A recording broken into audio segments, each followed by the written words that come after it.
பின்னாடி போகும். அதனால நாம இப்ப முயற்சி பண்ணி தான் ஆகணும். நானும் சொல்லுவேன், இந்த தமிழ் புலவர்கள் கூட்டம் என்னென்னமோ கூடி செஞ்சுக்கிட்டு இருக்காங்க.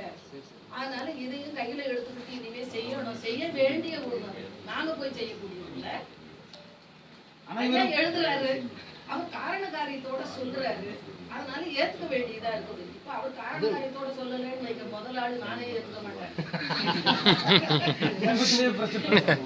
முதல்ல எழுதுறது அவர் எழுதுறது படிக்கிறான்னு நான் தான் காரண காரியத்தோட சொல்றாருங்கிறதுனால நான் ஒத்துக்கிறேன், இல்லைன்னா நானும் ஒத்துக்க மாட்டேன்.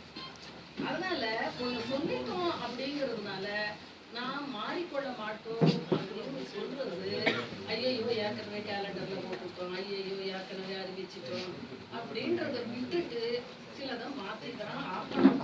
ஆனாதான் நாம நேர்மையா இல்ல அதை பதிவு பண்ற அந்த அரசு அமைப்புக்கு நம்மகிட்ட பில்ல சொன்னது பதிவு பண்ணி வச்சுட்டாங்க. இப்ப இது மாத்துறதுக்கான வேலை பண்ணணும் கண்டிப்பா.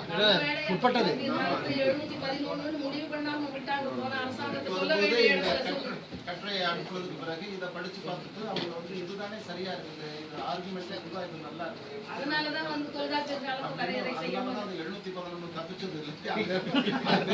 அதாவது 711 ஒத்துக்கிறதுல கூட ஒன்றும் நமக்கு வருத்தம் இல்லைங்க. அதுக்கு சொல்ற காரணம் நீங்க அழகா ஒரே வார்த்தையில சொன்னீங்களா, அந்த காரணம் தான் நம்ம இதை விட அந்த கூட்டத்துல அந்த மடாதிபதி சொன்னது அதை விட உனக்கும் வேணாம் எனக்கும் வேணாம், இந்த போடு ஒரு 4ஆம் நூற்றாண்டு போடு.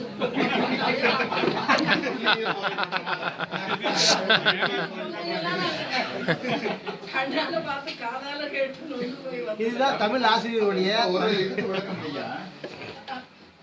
அரசின் அலுவலர்கள் 50% முக்கியமான பதவிகளோடு அடுத்தது